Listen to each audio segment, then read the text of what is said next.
Olá, sou Vladimir Pinto, Head de Utilities aqui da XP. Hoje a gente trouxe a CPFL, representada pelo Carlos Cirino, para o nosso Expert Talks. Olá, Cirino, tudo bom? Boa tarde, Vlad. Boa tarde a todos. Um prazer muito grande estar aqui com vocês, né? Falar um pouquinho aqui do CPFL Energia. Um prazer muito grande aí para a gente poder conversar um pouquinho. Eu sou o Carlos Cirino, diretor de RI da CPFL. Vou contar para vocês aqui um pouquinho, né, da história aí do CPFL e como é que a gente vem se colocando no mercado aí. Então, Cirino, se você pudesse primeiro falar o que é a CPFL, né? Quais os segmentos que ela atua, seria bem interessante. Muito bom, Vlad. Eu trouxe aqui uma apresentação, inclusive, vou passar um pouquinho dessa apresentação, acho que ajuda a gente até ir contextualizando, né, quem é a CPFL, quais segmentos ela atua, né, e demais tópicos aqui que a gente vai poder incluir nessa conversa. Só de início aqui, né, só lembrando, a CPFL já é uma empresa hoje com mais de 110 anos. Né, agora em novembro a gente completa aí 111 anos. Hoje são poucas empresas aí no Brasil que de fato atingem aí, né, o centenário. Então acho que aqui mostra um pouquinho da história, né, robusta, com bastante eficiência, né, bastante operação aí dos últimos anos aí para contar toda essa história. Mas vamos lá, hoje a CPFL atua em quatro grandes segmentos aqui, né? Acho que o principal deles é a distribuição.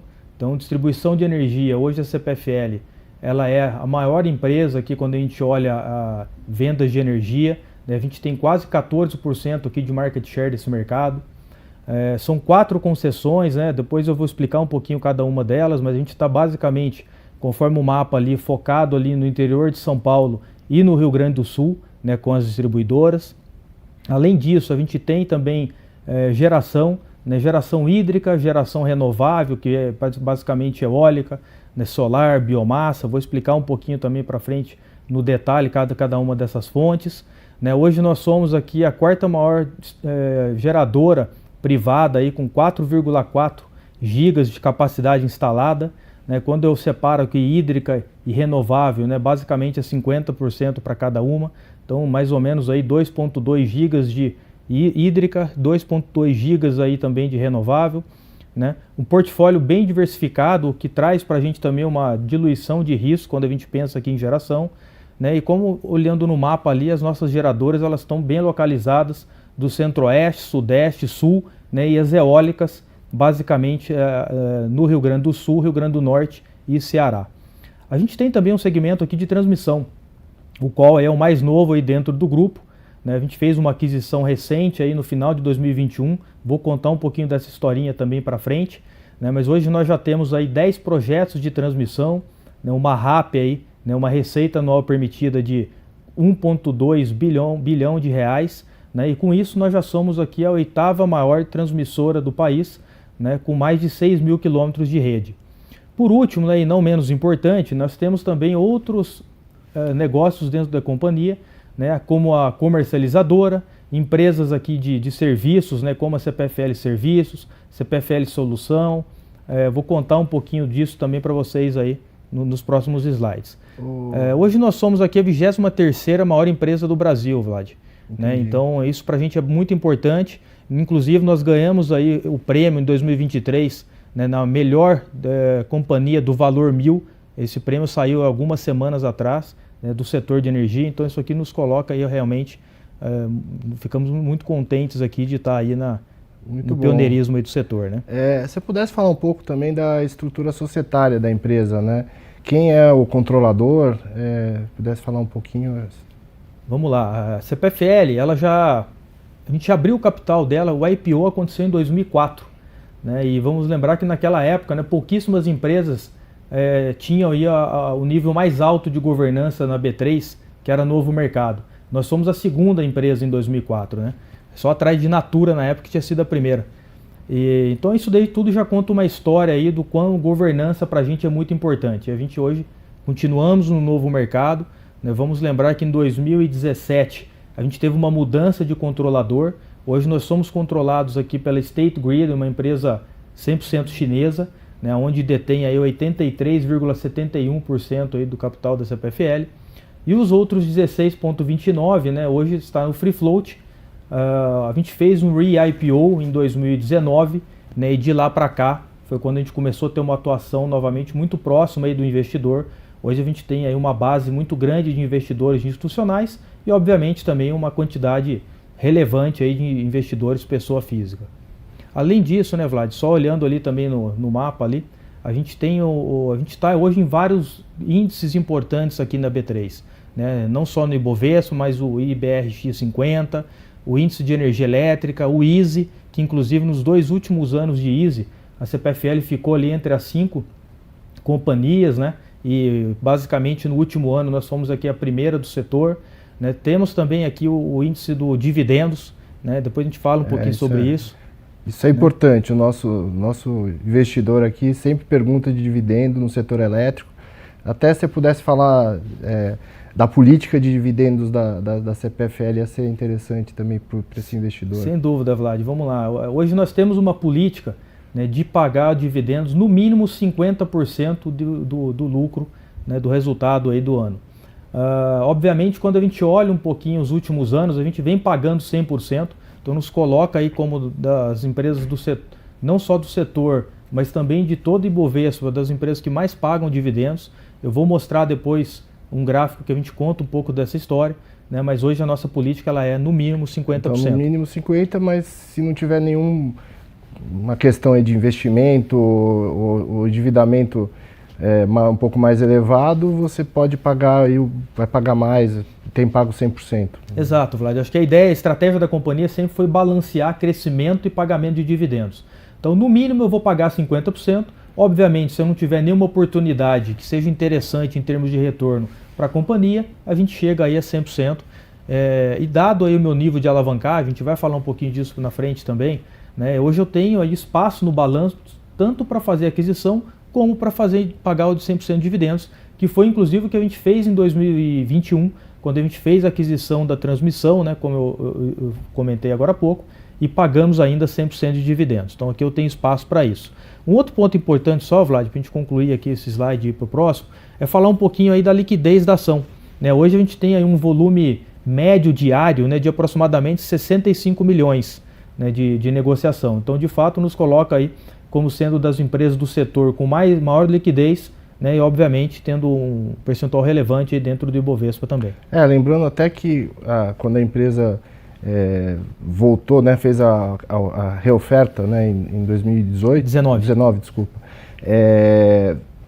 Um dos critérios para não ter 25 e ter mais de 15 era você ter um volume expressivo, né? Exato. Hoje pela B3, né, a gente tem uma regra que eu posso ter um free float de no mínimo 15%, desde que eu tenha um volume maior do que 25 milhões.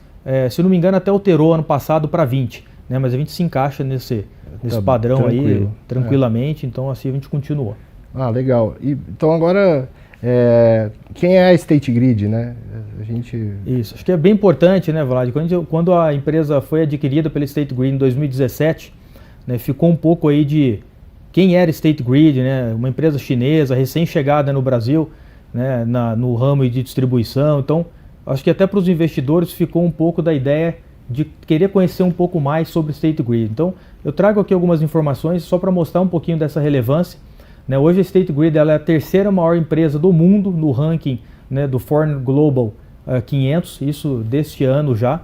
Eles têm basicamente quase 90% do território chinês, quando a gente pensa em grid, né? Então eu estou falando aqui de distribuição e transmissão, atendem mais de 1,1 bilhão de clientes. Então, de fato, é uma empresa muito relevante, muito robusta, né? Além disso, hoje ela é primeiro lugar aqui entre as 50 marcas globais, quando a gente olha utilities, né? Tem o nível soberano aqui da China nas 3 principais agências de risco. Isso daqui, obviamente, é muito importante para a gente quando pensa numa emissão de dívida. E, obviamente, eu consigo ter um custo muito mais barato, até pelo suporte aqui do acionista, né? E desde que eles chegaram no Brasil, né, desde 2010, eles tinham uma outra empresa de transmissão que fica com sede no Rio de Janeiro, e em 2017 aqui com o CPFL já fizeram investimento aí na magnitude de mais de 11 bilhões de dólares nesse período, né? A State Grid também, Vlad, ela tem um braço que é a State Grid International Development.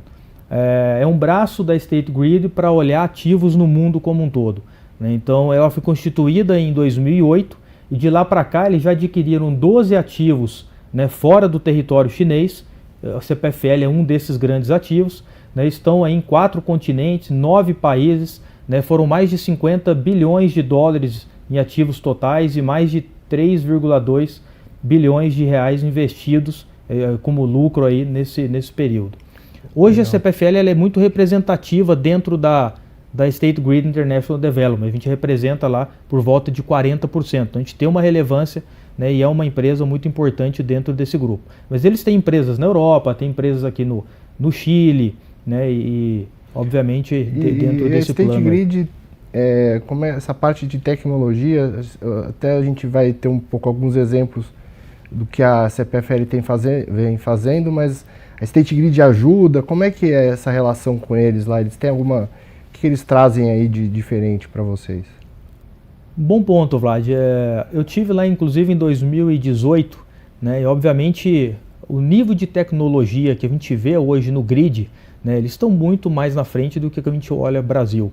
Isso obviamente traz muita oportunidade para a CPFL, né, em investimentos em tecnologias, em crescer aí. Então a gente faz muito esse benchmark, o pessoal da operação, né, troca muito essa figurinha aí com os chineses, eles vêm para cá, o pessoal tem ido para lá, né, e obviamente aqui a gente tem uma oportunidade de começar a trazer essa tecnologia. Como hoje nós estamos atuando aqui na distribuição, né, basicamente no interior de São Paulo e Rio Grande do Sul, que são áreas aí já bem desenvolvidas, né, eu não estou mais preocupado em levar energia para uma população que não tenha. Hoje 100% dos meus clientes já são energizados, então aqui eu começo a pensar em como é que eu aumento a qualidade da minha energia para esse cliente. Obviamente a tecnologia está linkada a isso e a State Grid nos dá um suporte e a gente consegue ter um desenho, né, do que mais tecnológico hoje eu tenho para a rede, né, que a gente possa pensar aqui no futuro. Né, pensando até hoje no medidor inteligente, é algo que no Brasil ainda é muito pequeno, mas pensando no futuro numa Smart City, onde eu vou estar tudo conectado, né, mobilidade elétrica, né, você ter uma gestão de energia dentro da sua própria residência. Então o Smart Meter ele é um ativo que provavelmente vai se começar a fazer e eu acho que esse futuro está próximo. Né, e dado que hoje praticamente toda a China possui Smart Meter, né, a gente tem aí um controlador aí que vai nos dar um suporte bem interessante para isso também. Agora vamos passar então um pouco para a gestão da empresa, né? E o que vocês têm focado aí nesses últimos anos e a estratégia aí para frente, se você pudesse falar um pouco disso, antes da gente falar dos negócios da CPFL em si. Tá, joia. Eu vou até fazer um bate-bola aqui, Vlad. Vou falar um pouquinho dos negócios e a gente já fala aí dessas oportunidades. Legal. Acho que fica até mais fácil aqui do pessoal entender. Só antes de entrar nos negócios, pessoal, queria falar aqui quais são os principais pilares hoje de crescimento e de atuação aí do Grupo CPFL. Então a gente priva muito aqui por eficiência operacional, né? A gente é uma empresa operadora de grid, de geração, governança corporativa, né? Como eu comentei, a gente está no novo mercado, então isso também é algo muito importante para a gente. Sustentabilidade, né? A gente vai contar um pouquinho também depois de todo o plano ESG, que hoje está linkado ao planejamento estratégico, isso também nos fortalece muito. Disciplina financeira, né? Acho que aqui a gente vai falar um pouquinho da gestão de dívida, falar um pouquinho também de M&A, como é que a CPFL vem se colocando aqui nessa disciplina, né? E crescimento sinérgico, quer dizer, a gente precisa crescer tanto organicamente, como se tiver uma grande oportunidade, buscar esse crescimento também. Passando aqui para o primeiro segmento, que é o segmento de distribuição, né? Como eu comentei, nós temos 4 distribuidoras, que é a CPFL Paulista, Piratininga, Santa Cruz e a RGE. A CPFL Paulista, Piratininga e Santa Cruz, hoje situadas aqui no interior de São Paulo, né? E tenho também hoje a RGE, que equivale ali a 2/3 do território, né, do Rio Grande do Sul. Então, basicamente, 2/3 lá é gestão CPFL. As 4 distribuidoras juntas, né, a gente tem aí mais de 10 milhões de clientes, né, são 687 municípios ao todo sendo atendido pela CPFL. A gente tem um crescimento orgânico aí mais ou menos aí de uns 2%, né, e como eu tinha comentado no primeiro slide, CPFL hoje já representa aí, né, tem um market share aí de 14% do Brasil. Isso para a gente é bem relevante, né, a maior cobertura hoje do estado de São Paulo e o estado do Rio Grande do Sul está sob nossa gestão. Eu trouxe um número ali, né, que é a BRR. Né, aqui é o quanto a gente é remunerado pela nossa base de ativos. Então hoje eu tenho aqui 25 bilhões, né, e 400 mil em ativos, né, que é onde eu vou fazer todo o meu investimento exatamente para melhorar, fazer a manutenção, trazer a tecnologia que a gente comentou, e isso tudo me remunera, né, as companhias aqui de distribuição. Então esse é um pouco aqui da história. Acho que, só falando um pouco, dois assuntos, né? Primeiro, a base de ativos, né? Acho que é um indicador bem relevante, o mercado olha muito isso, porque a tarifa exatamente paga esse ativo. Então, quanto mais ativo eu tenho, ou se eu tenho a capacidade de adicionar ativos, quer dizer que eu vou ter mais retorno, mais EBITDA, mais resultados para frente. E depois o Cirino vai mostrar para a gente aqui um pouco a questão do investimento projetado. E uma coisa que até a gente comentou um pouco antes é a ANEEL tem feito aí demandas cada vez maiores em termos de qualidade para as empresas, né? E isso aí vai demandar investimento na rede. Então a gente vai ter uma qualidade de serviço melhor, de um lado, e essa tarifa vai ter que compensar um pouco isso, mas acho que é mais uma oportunidade aí para a CPFL, né? E aí um outro tema que eu acho que eu ia te pedir para comentar é que a gente tem aí agora toda essa discussão das concessões que estão vencendo. Então, se pudesse falar um pouco, primeiro, quando vence as concessões, né, das empresas aí que a gente está discutindo, e qual é essa perspectiva que vocês veem para isso? Muito bom, Vlad. Falando primeiro aqui rapidinho do CAPEX, que você tocou no assunto do investimento.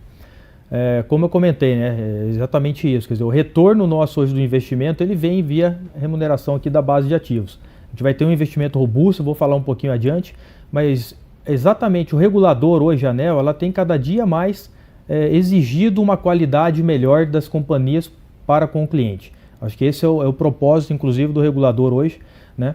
E para isso, obviamente, a gente tem que trazer e fazer mais investimentos. Eu trago um exemplo aqui que é para a gente muito relevante, que a gente tem alguns indicadores, né, de DEC, FEC, né, que é a duração e a frequência do tempo que a gente fica, às vezes, com uma interrupção de energia. Isso para a gente vem diminuindo aí a cada ano, né? E na RGE, é um grande exemplo legal aqui de falar, a gente quando fez a aquisição da RGE, eu tinha mais ou menos ali quase 600 mil postes de madeira. E o poste de madeira, ele acaba dando muito mais manutenção, né? E obviamente no sul, né, eu tenho mais temporais, isso derrubava a rede, eu demorava mais para energizar aquela região, tudo isso trazia aí esses indicadores para uma qualidade pior. A gente vem fazendo essas trocas aí massivamente, né? O último ano a gente trocou mais de 100 mil postes aqui por postes de concreto. Isso obviamente entra dentro do investimento, vai aumentar a minha base, né? Mas isso também me traz uma qualidade de energia muito, muito maior. Então hoje o meu DEC, né, que é a duração, e o FEC, que é a frequência de interrupção, o DEC, por exemplo, que eu tinha na RGE em torno de 13 a 14 horas, hoje eu já tenho isso em 8 horas. Então a gente vem reduzindo muito. Então, conseguimos entrar aí pela primeira vez na RGE no nível regulatório. Isso para a gente é muito bom. E a cada ano reduzindo, hoje todas as minhas companhias eu estou abaixo do indicador regulatório. Obviamente o investimento me ajudou muito a buscar isso. Só lembrar que abaixo é bom, aqui é menos, está tendo menos horas de interrupção do que o regulador tem como meta, né, para a empresa atingir. Perfeito, aqui a gente tem que andar abaixo do topo regulatório, ali acima disso eu começo a ser penalizado, né? E se eu sou penalizado por mais de 2 anos, eu posso até perder a concessão, né, de acordo aqui com a regulação. E falando um pouquinho de regulação, Vlad, acho que você tocou num ponto aí que é a renovação das concessões, né? As minhas 4 distribuidoras hoje do Grupo CPFL, elas têm o vencimento, né, a Paulista, Piratininga e RGE, vencem a concessão em 2027 e 2028. Tá? A Santa Cruz ela já renovou em 2015, a gente tem uma concessão por 30 anos, então ela vai até 2045, mas o foco agora está na CPFL Paulista, na Piratininga e RGE, que vencem daqui 4, 5 anos. Mas essa discussão veio muito à tona, né, principalmente no ano passado, porque algumas outras empresas do setor já têm o vencimento agora em 2025, 2026. Então, obviamente, todas as companhias que têm o vencimento próximo começaram a participar, né, dessas discussões, não só com a ANEEL, mas também com o Ministério de Energia. Falamos muito lá com o ministro Silveira sobre esse assunto, e a coisa está no processo, né, de eles apresentarem uma proposta para adesão ou não das companhias. Então essa proposta ela já teve uma abertura de consulta pública, né, vários players do mercado aí já contribuíram, investidores, companhias, né, bancos, quer dizer, pessoas físicas, agências, muita gente contribuindo, a gente teve mais de 50 contribuições nessa consulta pública. O próximo passo agora é o envio desse material para o TCU. Obviamente o TCU tem aqui como analisar se o processo foi feito aqui da melhor forma, com transparência e tudo mais. Então é o processo que a gente está nesse momento. Tá? Essa proposta deve estar sendo encaminhada para o TCU ainda nessa semana. O próximo passo aí sim é soltar um decreto. Esse decreto obviamente vai dizer um pouquinho para as companhias como é que vai ser a nova concessão, e acho que existem 3 pontos aqui que são bem relevantes. Para a gente basicamente são 2, né? Que é se vai ter alguma cobrança ou não de outorga para essa renovação. Aparentemente, como aconteceu em 2015, que não aconteceu nenhuma cobrança de outorga, a gente também deve renovar nesse mesmo caminho, né? Diferente aqui de outras concessões, né? A gente tem um WOC aqui que ele acaba mudando aí no meio do caminho. A ANEEL, que é o regulador, né? Se há um excedente econômico, ela já tem na concessão fazer a captura desse excedente nos reajustes de tarifa que são anuais e nas revisões que são a cada ciclo de 5 anos. Né? Então a gente tem aqui uma concessão por incentivo. Né? Então eu sou incentivado, né, a investir mais, a entregar uma qualidade muito boa de energia para o meu cliente, e obviamente se eu consigo fazer isso com menos custo, né, eu tenho aqui uma remuneração maior. Né? Mas a gente entende nesse momento que não há por que ser uma renovação onerosa, e esse é o caminho que está aparecendo aqui que o Ministério deve seguir. Além disso, Vlad, tem um outro ponto, né, que é a formação aí de um programa social. Então a gente está desenhando um programa desse, quando eu falo a gente é a CPFL, mas com outras empresas do setor também, junto com o Ministério, tentando desenhar um programa social, né, para obviamente ajudar aí um público de baixa renda, né, quem mais precisa, né, com investimentos de recursos que já estão hoje dentro do sistema aí, de distribuição. Então essa é um pouco a ideia. Como eu comentei, isso daí deve estar indo para a TCU. Entre outubro e novembro o Ministério deve estar soltando um decreto, e aí sim as empresas vão ter a possibilidade de avaliar esse decreto, né, e ver se vão já assinar uma renovação agora, ou se a gente aguarda um pouco. E, obviamente tudo isso vai para um contrato da ANEEL para ser assinado. Então esses são os passos aí que devem acontecer. Acho que teve inclusive uma série de documentos que a associação, na ABRAD, que é a Associação das Distribuidoras de Energia, comenta, né, essa questão, analisando os materiais que foram disponibilizados pelo Ministério de Minas e Energia, e acho que colocou de uma forma bem clara que não faz sentido essa cobrança de excedente, né, e defende aí essa utilização realmente para reduzir tarifas para algum grupo de consumidores, alguma coisa desse tipo, né. Então, acho que isso aí vai ser uma coisa, deve caminhar do lado positivo aí para as empresas de distribuição, com pouco impacto, né, e tendo a possibilidade de renovação da concessão. Agora a gente podia falar um pouco de geração, né, que é o segundo aí maior negócio da CPFL. Vamos lá, Vlad, acho que falando um pouquinho, então pulando aqui para o segmento de geração, né. Então hoje a CPFL ela tem 4,4 gigawatts aí de capacidade instalada, né. Com isso aí nós somos a quarta maior empresa privada de geração do país, né, onde 96% são fontes renováveis. Esses 4% aqui é uma termoelétrica que eu tenho hoje na Paraíba, e que o contrato dela vence o ano que vem. Então a partir do ano que vem eu passo a ser, né, 100% clean energy aí, renovável. Então essa é a ideia. Hoje 45% aí do meu portfólio, né, vem de geração de usinas hidrelétricas. Eu tenho 8 grandes projetos, né, nós temos aqui no grupo. Tenho mais 49 usinas eólicas, basicamente Rio Grande do Sul, Rio Grande do Norte e Ceará, né? Isso equivale a 32% do portfólio. Tenho também 46 pequenas centrais hidrelétricas, né? Isso dá mais ou menos 11% aqui de capacidade instalada aí dentro do portfólio. Biomassa, né? Que a gente tem alguns parceiros aqui de geração de produção de cana-de-açúcar e álcool que fazem geração, né, com bagaço. Então a gente tem esses parceiros, hoje representam aí 8% aí do portfólio. E solar e a térmica, como eu comentei, equivalem ali aos outros 4%. A gente tem uma PCH, né, uma pequena central elétrica em construção, né, que vai finalizar agora já no 2024, onde vai entrar aí mais 28 megas né, que é a PCH Querubim. Essa é a única que a gente está hoje em construção, todas as demais em operação. E Cirino, até perguntar, porque assim, uma questão que a gente tem tido ultimamente no setor elétrico é a questão do preço de energia, né? Ele está no piso, né, hoje em torno aí de R$ 69, R$ 70, e não há uma perspectiva, pelo menos de curto, médio prazo, que esse preço se mexa muito, né? Então, a minha pergunta era, assim, como vocês estão contratados, né? Qual o nível de contratação da empresa hoje? E qual a exposição que vocês teriam a esse cenário de curto prazo de preço de energia? Muito bom ponto, Vlad. A gente hoje está 100% contratado, então eu não tenho exposição aqui a um risco de descontratação. Eu tenho contratos aqui já com preços bem mais elevados, né? Essa contratação, a gente começa a ficar um pouco mais descontratado ali em 27, 28, mas eu tenho contratos ainda até mais longos do que isso. Então isso daí nos traz hoje aqui uma mitigação de risco muito grande, né? Dado aí que o preço de energia, como você comentou, Vlad, está no piso, né? O PLD, que é o preço aqui de energia de longo prazo e também de curto prazo, está na casa aí o spot de 60, 70 reais. Hoje eu tenho aqui 83% dos meus contratos de energias, né, são vendidos aqui no ambiente regulado, que é o ACR, né, e só 17% no ambiente livre.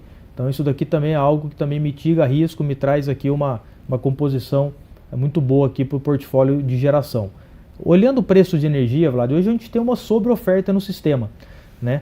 Com a quantidade de geração distribuída que entrou aqui nos últimos anos e também de projetos basicamente solar e eólico, né, isso quase que na totalidade no Nordeste, a gente tem hoje uma capacidade de geração mais ou menos aí em torno de 30% a mais. Então eu tenho uma sobreoferta no sistema hoje de quase 30% a mais, né? Além disso, eu também aumentei minha capacidade em transmissão, né, porque vamos lembrar, o Brasil é um território muito grande, então às vezes eu tinha muita geração no Norte e Nordeste, ou geração aqui no Sul e Sudeste, mas isso não estava 100% interligado. Então as linhas de transmissão aqui, elas ajudam muito nessas conexões entre os submercados. Então hoje eu tenho uma capacidade, quando eu comparo com 3, 4 anos atrás, de quase 35, 40% a mais de capacidade aqui de rede de transmissão.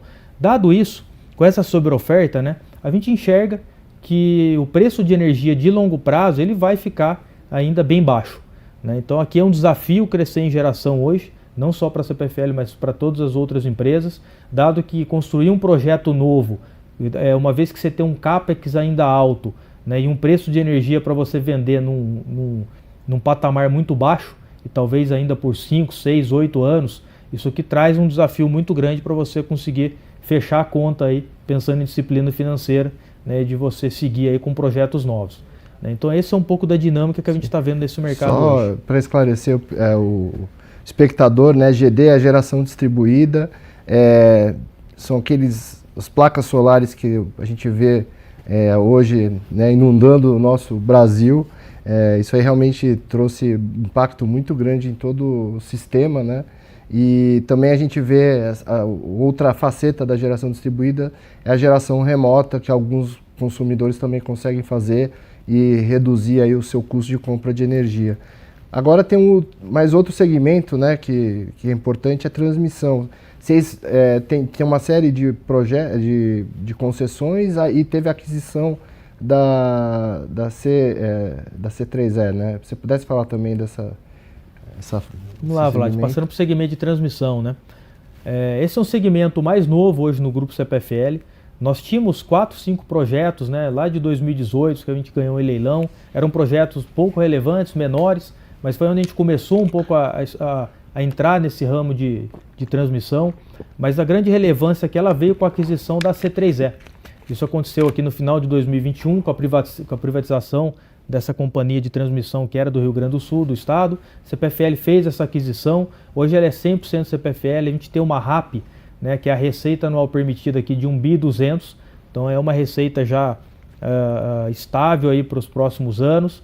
A gente fez aqui uma sinergia muito grande aí na aquisição dessa empresa, né? Toda a sede da CPFL ela é centralizada, então o corporativo veio para cá, né? A gente acabou tendo uma sinergia não só operacional, mas também corporativa, né? Redução de custos. Isso a gente já está trazendo aí a empresa por um patamar CPFL, né? O que nos dá aqui bastante condição aí de trazer um retorno, né, muito grande dessa aquisição. Aí a gente fala de uma TIR aqui, né, que é a taxa interna de retorno, para a compra desse ativo aqui, já aí com 2 dígitos.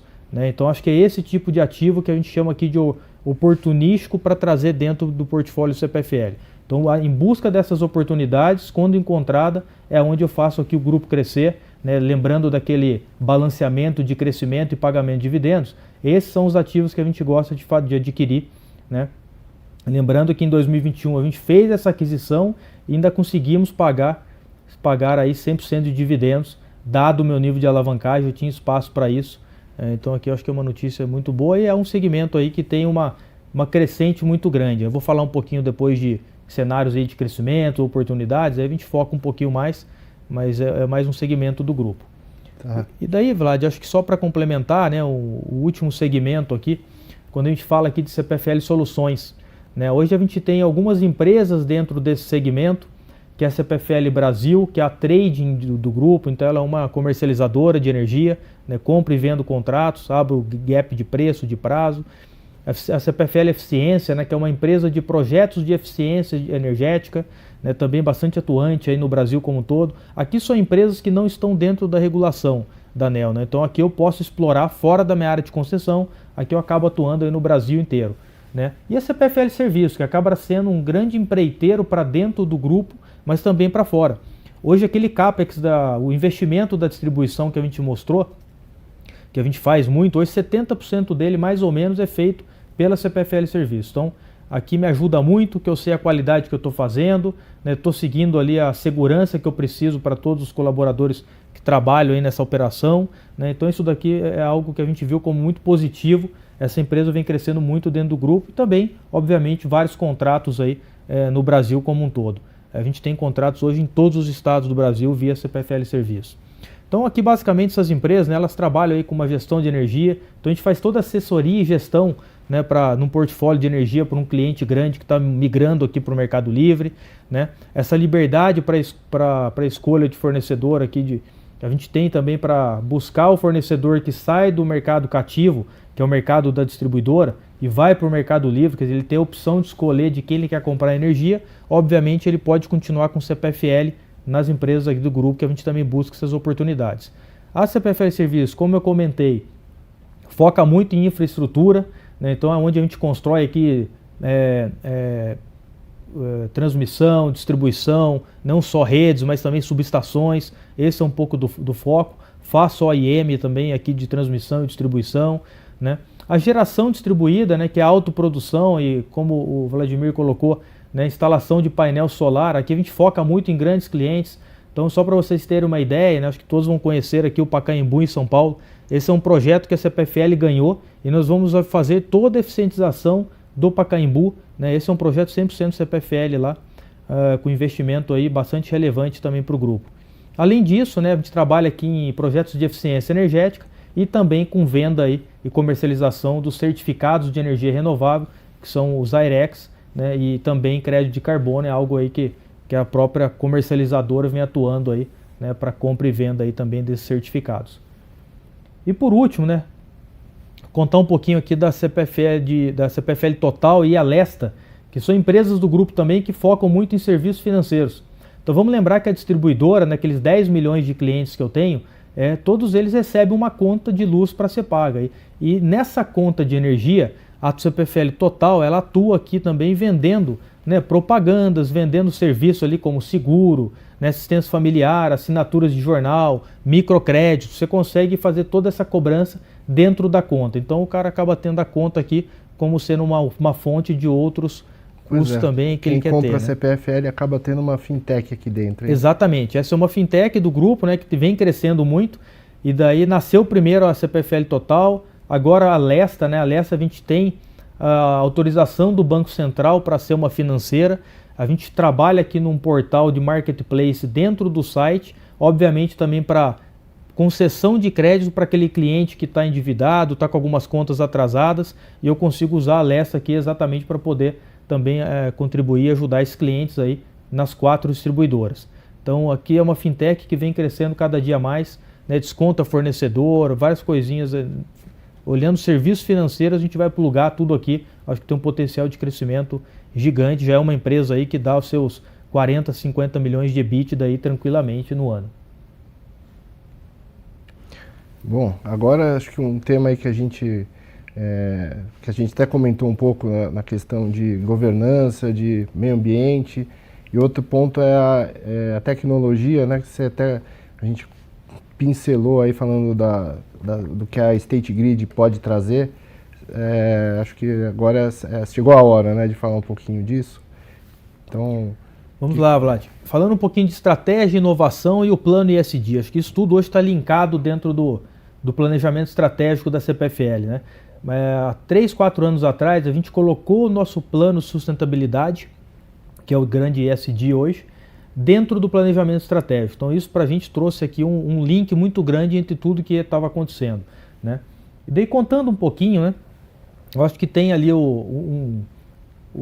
3 pilares ali que são bem interessantes, né? Que é o ambiental, o social e o econômico. Esses 3 têm que andar junto no plano, né? Então aqui a transição para uma matriz de baixo carbono, novas tecnologias de digitalização, né? Mudança de perfis e hábitos aqui dos clientes, né? E toda a modernização de estrutura regulatória. A gente foca muito nisso, né? Então hoje para a gente, né? Segurança, foco no cliente, né? Inovação, né? Para trazer qualidade aí, exatamente para os clientes, né? Digitalização, regulação, né? E resultados obviamente com eficiência, né? Na operação. Esse hoje é o plano.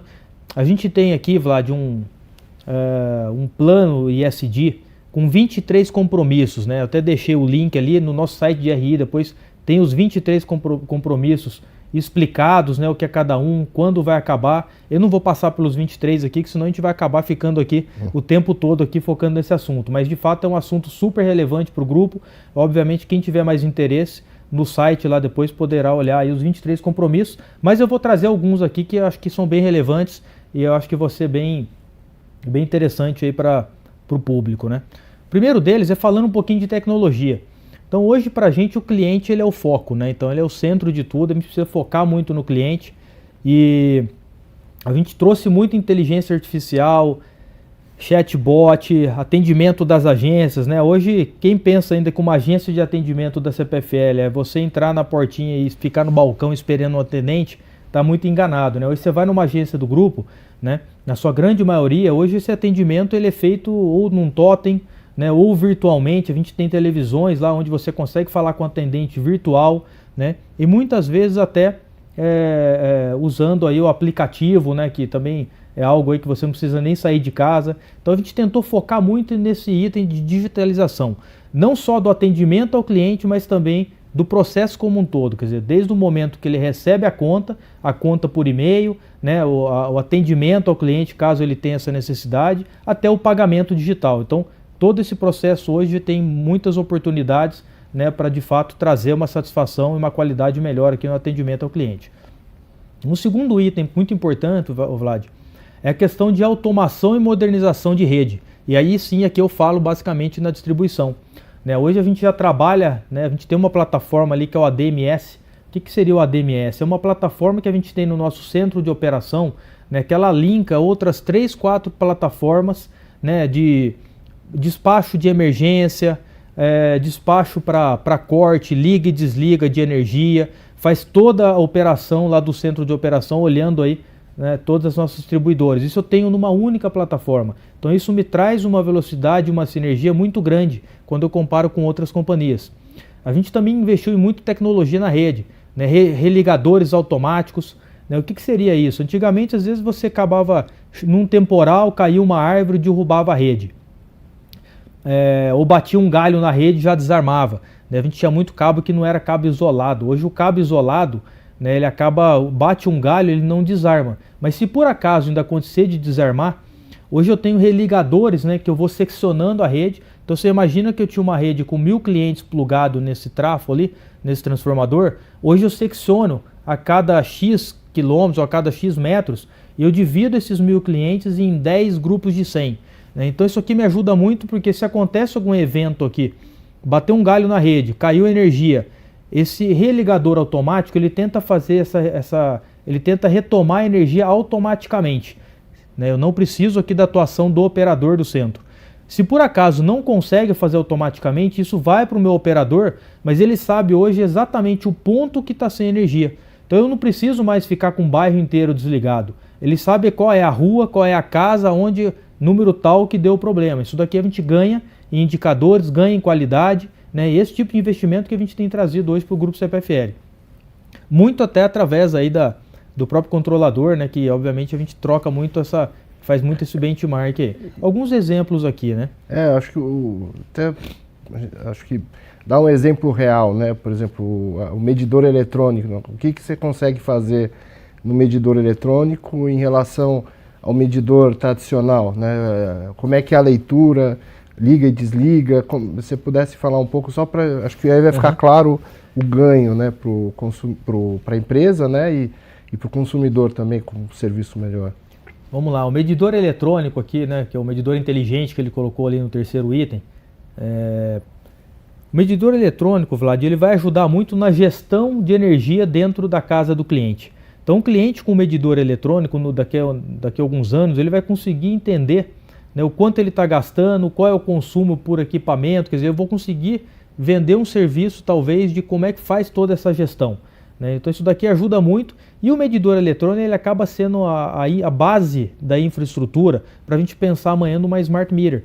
Para hoje eu ter ali um posto elétrico para carregar meu carro elétrico dentro de casa, para eu instalar uma geração distribuída no telhado de casa, para isso tudo, né, o medidor ele tem que ser um medidor eletrônico, ele tem que ser um medidor inteligente, onde ele traz a inteligência para eu ter a gestão, né, dessa energia toda, o que eu estou consumindo, o que eu estou gerando, o que eu estou gastando dentro da casa dos clientes.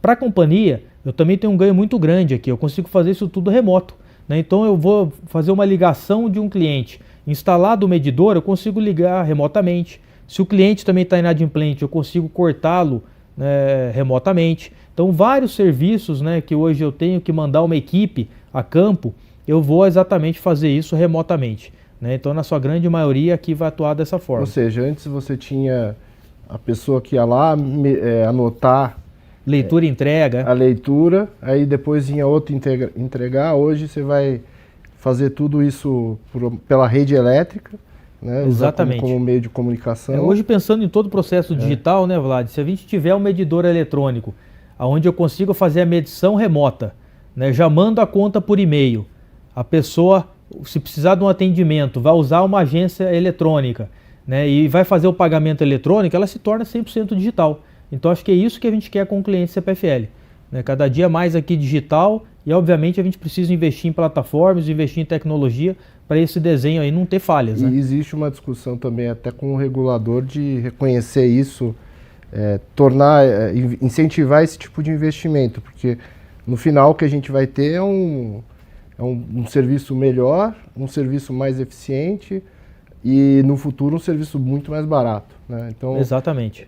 A médio e longo prazo é isso, né? Quer dizer, a tendência é que isso ajude até numa possível redução de tarifa, né? Hoje a gente tem um projeto piloto, a gente fez numa cidade aqui no interior de São Paulo, que é Jaguariúna. Jaguariúna hoje ela é uma cidade 100% telemedida, a gente colocou lá em mais ou menos quase 30 mil clientes, né? A gente aproveitou para testar um pouquinho alguns fornecedores, algumas tecnologias diferentes de como é que eu operava esse medidor inteligente, e foi assim um sucesso muito grande. Agora, obviamente, tentar escalar isso, né, para todo o resto do grupo. São 10 milhões de clientes, quer dizer, é bastante grande. Obviamente aqui a gente vai demandar alguns anos, né, é um investimento adicional, então provavelmente são quase 10 anos aí para a gente fazer tudo isso. Lembrando que eu tenho, né, quando eu olho hoje para a distribuidora, eu tenho os clientes, né, de baixa tensão, que basicamente aqui é o residencial, tem comercial também, e eu tenho os clientes de alta tensão, que basicamente são indústrias, né? Comércios maiores.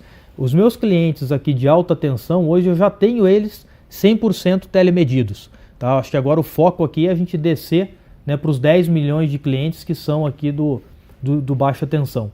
Mas hoje eu já tenho bastante medidor eletrônico nos clientes de alta tensão, aqui é 100%, e a gente vê o quanto isso traz, né, de uma melhor qualidade, uma melhor operação e eficiência aí dentro desse sistema, né? Ótimo. Além disso, né, e passando aqui para o próximo item, né, a gente tem também um centro de operação da CPFL Geração. Isso fica lá em Jundiaí. É um centro onde a gente consegue acompanhar e monitorar toda a geração né? Não só para ver a qualidade da geração, mas também para ver equipamentos, então para fazer uma manutenção preventiva, né? A gente tem mecanismos hoje instalados aí em todas as nossas eólicas, as barragens de hidrelétrica, para fazer tudo preventivo. Então se eu tenho uma máquina ali que eu começo a entrar ali no amarelo, eu já vou fazer uma manutenção preventiva, tudo isso para a gente não perder disponibilidade, não me atrapalhar em eu perder ou parar uma máquina. Então a gente tem esse centro aí que faz toda essa gestão. Isso também para a gente é bem importante. E projetos P&D, né? Projetos P&D é algo que a gente vem realizando aí sempre, buscando novas oportunidades, olhando novos projetos. E eu vou citar alguns aqui que eu acho que são bem relevantes, né? O primeiro deles aqui, Vlad, é falar um pouquinho de mobilidade elétrica. Tá? Mobilidade elétrica, pessoal, né, são os carros elétricos. A gente há alguns anos aí já vem desafiando um pouco o mercado aí para a gente ter os caminhões aí médios e pesados, né? Caminhões elétricos, e a gente fez um P&D na cidade ali de Indaiatuba. Hoje Indaiatuba ela tem uma frota da CPFL onde ela é 100% elétrica, né? A gente esses dias ainda esteve lá até visitando, e você tem várias vantagens aí de você ter uma frota elétrica, né? Só para você ter uma ideia, são coisas que depois que a gente fez o projeto, né, vão aparecendo e que você vê o quanto isso é benéfico. Relatos aí dos operadores aí de caminhão, né, que trabalham ali não só na rede, mas também em linha viva. O caminhão elétrico ele não faz barulho. Então você imagina o cara que antes ele subia no cesto do caminhão e ficava ali, como era hidráulico, né, o caminhão fazendo barulho ali durante horas no ouvido desse funcionário. Hoje ele faz isso tudo sem ter barulho nenhum. Então melhora a qualidade de vida e saúde aqui do funcionário. Poluição sonora para a população ao redor. Você pega cidades que tem muitos condomínios, a gente quase que não fazia serviço à noite, porque eu tinha um caminhão que fazia muito barulho, acabava atrapalhando aí a população. Hoje com um caminhão elétrico eu consigo fazer esse tipo de manutenção, eu consigo trabalhar sem que ninguém ouça o barulho ali do caminhão. Então tem muita vantagem aqui para isso, né? E o preço ele é um pouco mais elevado, mas ele também se paga, né, por vários outros aspectos aí. Então são caminhões aí a bateria, né? A gente tem hoje são 7 ou 8 caminhões leves, mais caminhões aí pesados que trabalham em linhas aí de rede viva, e vários veículos leves, né, também para atendimento aí comercial, né? Então só trazendo ali um pouquinho do que está nos slides, né? Quer dizer, a gente tem aí a gente com isso também, né? Eu acho que o grande ponto aqui é o lado ISD. Quer dizer, aqui eu acabo tendo hoje uma frota com 0 de emissão de CO2, né, nessa cidade. A gente agora está tentando estender isso um pouco mais aí para outras cidades também, até para testar um pouquinho esse caminhão em outros ambientes. Por exemplo, num ambiente rural, né, com estrada de terra, é um caminhão que hoje a gente não tem ainda um caminhão 4x4, mas ele por ser elétrico ele tem um torque maior, mas a gente tem que testar, né? Então também estamos tentando desenvolver um 4x4 aqui com alguns fornecedores. Então daqui a pouco acho que a gente vai ter uma frota elétrica aí, obviamente escalando aí para outras cidades. Eu acho que esse é um pouco aqui da ideia da CPFL. Inclusive esse aqui é um compromisso nosso dentro do plano ISD. Um outro item aqui, Vlad, que eu acho que está muito na moda aí hoje, né, e o pessoal vem falando muito, é hidrogênio verde. Então a gente tem um projeto de hidrogênio verde, vamos começar. Acho que aqui vale a pena trazer esse tópico, né, ainda muito embrionário, mas é algo que talvez no futuro próximo comece a pegar uma escala, né. O grande ponto hoje, pessoal, é que quando eu vou fazer o hidrogênio verde, né, eu preciso de energia, e como eu comentei, hoje a gente está com sobre-oferta, então essa energia hoje eu tenho ela no sistema, né. Com o processo de eletrólise, a energia ela vai virar o hidrogênio verde, e eu consigo pegar esse hidrogênio e dos pontos é transformar ele em energia de novo. O grande problema desse processo, entre entrar energia, virar hidrogênio e sair energia lá na ponta de novo, é que eu tenho uma perda muito grande. Hoje, de cada 100 de energia que eu entro, eu gero 24 de energia lá na frente por todo esse processo. Então, obviamente, com o tempo, isso daqui vai ter mais eficiência, vai baratear, então em algum momento isso de fato pode se tornar bastante viável, mas a gente obviamente não quer perder essa oportunidade e já estamos testando aqui esse projeto de P&D. A gente também pode usar o hidrogênio para a produção de amônia, né? A gente tem uma cadeia de indústrias e de fertilizantes hoje muito grande, né? E aqui talvez seja uma primeira oportunidade para a coisa começar a pegar tração, né? Além disso, pode-se usar o hidrogênio verde hoje para a indústria, né, como combustível, aí, principalmente para máquinas pesadas, né, trator, caminhão, navio, avião. Em algum momento o hidrogênio verde ele pode sim, né, ser o combustível aí do futuro. Hoje ainda é muito embrionário, acho que ainda tem muita perda no processo, mas em algum momento essa eficiência ela vai ganhando escala, né? E também para a produção de energia. Então acho que esse aqui é um escopo, né, eu quis só trazer aqui para mostrar que dentro das oportunidades, do que tem de novo no mercado, a gente está sempre atuando aqui, obviamente atento aí para não perder nenhuma oportunidade grande, né? Aqui é um outro programa, pessoal, eu queria trazer um pouquinho mais pensando aqui no lado social. A gente montou esse programa aqui alguns anos atrás, né, que é o CPFL nos hospitais. A gente já beneficiou aí mais de 325 hospitais aqui na concessão de São Paulo e Rio Grande do Sul, nos dois estados, né? E o que a gente faz normalmente? A gente troca as lâmpadas nos hospitais, que às vezes tem uma quantidade de lâmpadas mais antigas, botando lâmpadas de LED, né? A gente também instala painel solar nos hospitais, então você acaba reduzindo a conta de luz no hospital.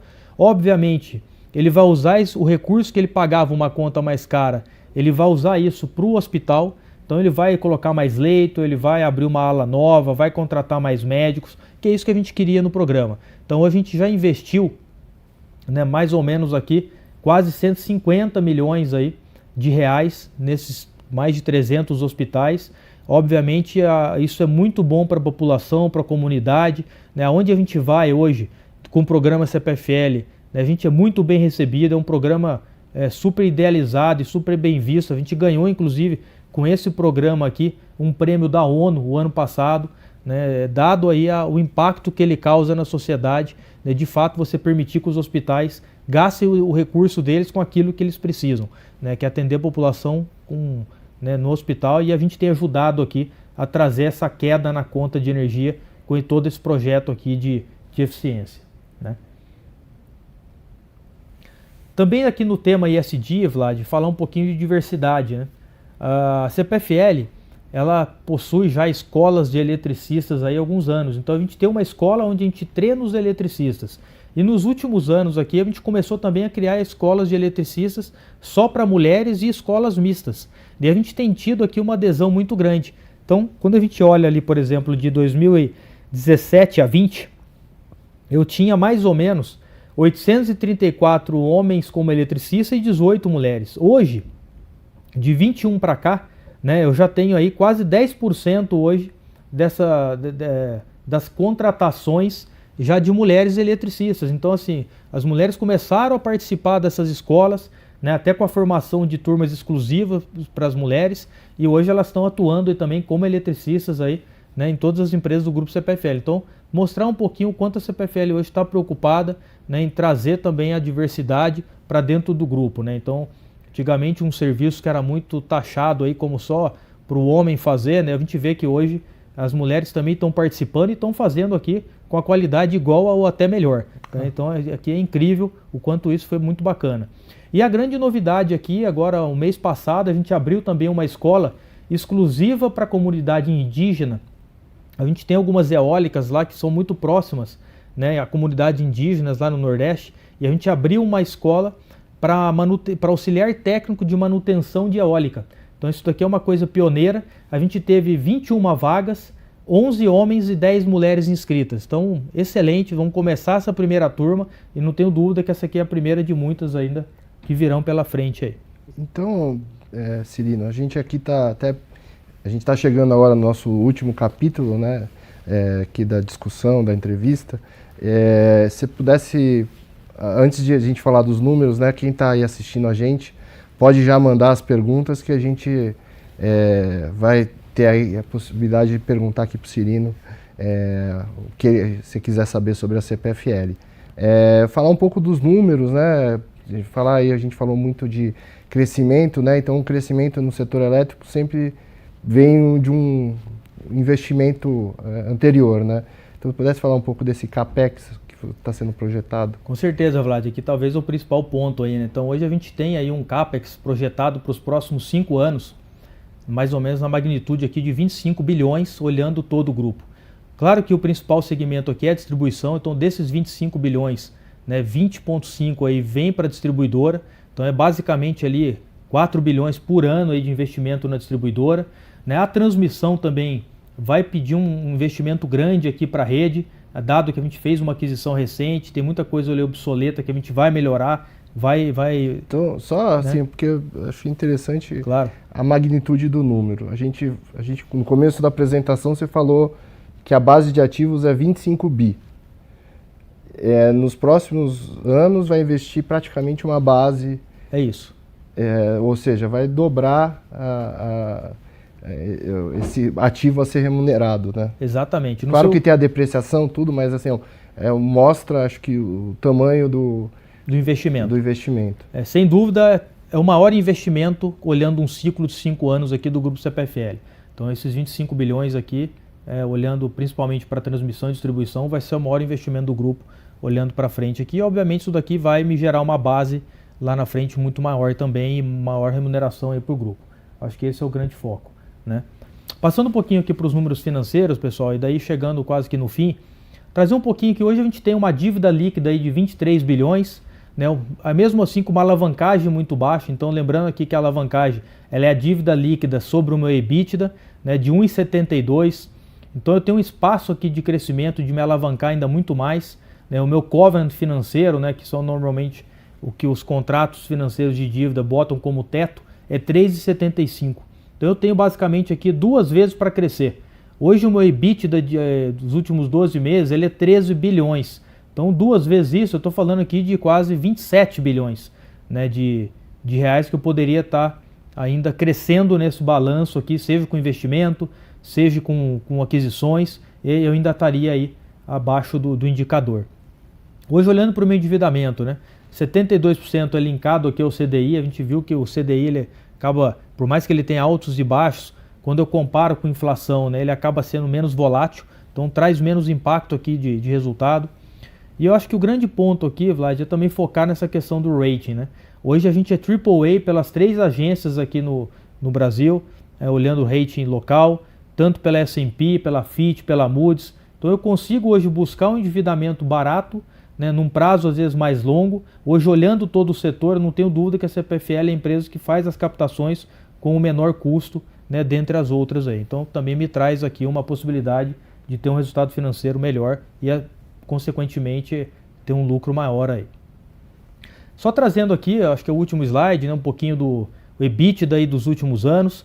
Como a gente cresceu o EBITDA aqui, ou quando eu olho de 2020 para 2022, isso aqui é muito fruto desse investimento que foi feito nos últimos anos e que vai continuar sendo feito, né? Então, quando eu olho ali que eu saí de 6,7 bilhões aí de EBITDA para 12,2, esse ano, no primeiro semestre, a gente já fez 6,5, então uma grande possibilidade aqui ainda de vir acima do ano passado, né? A mesma coisa para o lucro, né? Eu saio de um lucro lá de 2020 de 3,7 para 5,2, né, e agora aqui olhando o primeiro semestre de 23, chegando já quase 3. Então, obviamente, isso daqui vai se refletir no dividendos que eu vou pagar. E no gráfico do lado, né, falando um pouquinho dessa história dos dividendos. Quer dizer, desde 2019, quando a gente fez o re-IPO, né, eu paguei ali 81% de dividendos, em 2020 100%, em 21 paguei 101%. Esse ano ali está como 69%, mas ele é um 100% do caixa. Eu tive alguns eventos extraordinários que foram não caixa, e como a gente tem que reportar sempre o IFRS contábil, né, então contabilmente ficou 69%, mas ele é 100% do meu lucro caixa. Tá? Isso é importante aqui para deixar claro. Então é uma empresa que distribui quase sempre, que vem distribuindo 100% de dividendos, e quando eu olho um dividend yield, né, você vê ali sempre acima de 10. Então 10,29 ali em 20, 11,40 em 21. Esse ano aqui que ficou um pouquinho mais baixo, né, 8,5, mas perspectivas para o ano que vem aí que volte ali para casa de 11, 12%. Então, um belo dividend yield aqui, né, para quem gosta, obviamente, de empresas aí com dividendos, é uma empresa que vem pagando muito dividendos aí já há alguns anos. E como a gente já mostrou, com bastante investimento, ou seja, vai ter crescimento também. Sem dúvida. Então, aqui a tendência é esse lucro aumentando e, obviamente, o dividendos num também. nível também confortável, né, porque a empresa não está tendo um endividamento aí elevado para fazer isso. Então, assim, começar aqui com algumas perguntas, né? Acho que a gente está vendo aqui uma pergunta para medir a experiência do cliente, né? É só relembrar, acho que a tarifa de energia tem um indicador de qualidade que, se eu não estou enganado, leva em consideração uma série de indicadores, inclusive como o cliente é atendido Sem dúvida, Vlad.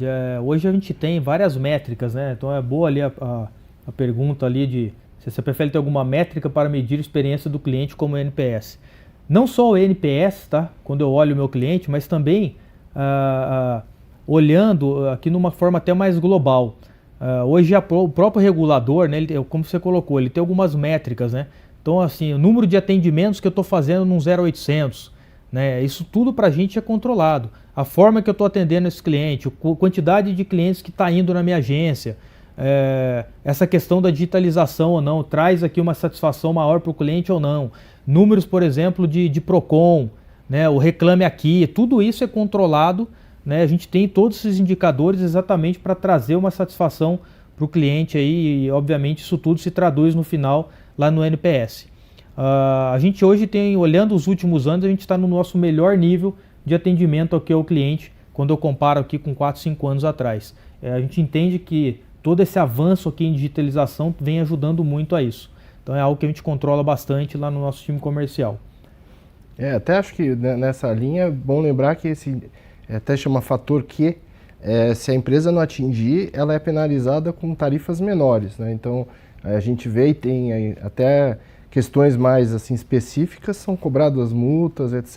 E que a gente sabe que a CPFL, nesse quesito, tem ido muito bem, né? Exato, Vlad. A ANEEL fica muito em cima, fiscaliza, né? E qualquer reclamação que ela de fato vê que teve um problema da companhia, a gente pode sim sofrer alguma sanção, penalidades, né? E normalmente as penalidades não são baratas, então a gente tenta ao máximo aqui se blindar, né, para não ter essas penalizações, obviamente tentando levar essa qualidade para o cliente da melhor forma possível. Isso é um pouco aqui da dinâmica. Tem uma outra pergunta que eu estou vendo aqui, que é qual a perspectiva de dividendos da CPFL para 2024? Esse é um bom ponto, né? Então, para o ano que vem, olhando o resultado de 23, a nossa ideia é pagar 100% de dividendos. A gente teve alguns ativos aí olhando que acabaram não acontecendo, dado que a gente não vai ter provavelmente mais nenhum M&A aqui esse ano, né, relevante, então o ano que vem a gente deve seguir aí com 100% de dividendos, que quem fizer a continha aí vai ver que isso daí vai dar um pouco aí próximo aí de 11 a quase 12% de dividend yield. Acho que foi essa mensagem final aí, acho que é o que o nosso investidor médio gostaria de ouvir. E, bom, acho que a gente já chegou aí no limite aí do nosso tempo, né? Queria agradecer mais uma vez o Cirino, a CPFL, a participar do nosso Expert Talks, e a gente espera aí tê-lo outras vezes aqui para falar sobre a CPFL. Maravilha, obrigado Vlad, obrigado aí pela XP, né? Uma oportunidade muito valiosa aí de estar aí no Expert Talks. Obrigado a todos aí que participaram. Pessoal, eu sei que aqui o tempo é curto, às vezes não dá para a gente responder tudo. Mas fique à vontade, né? Acho que vocês podem mandar perguntas para a gente, acessar o nosso site de RI, tem muita informação de todos os segmentos, né? Para que não fique nenhuma dúvida aí, obviamente, se alguma dúvida adicional, né? Tem a caixa de RI, o e-mail, fique à vontade aí para estar nos acionando e a gente tenta responder aí na medida do mais rápido possível aí. Então, muito obrigado a todos aí, prazer muito grande.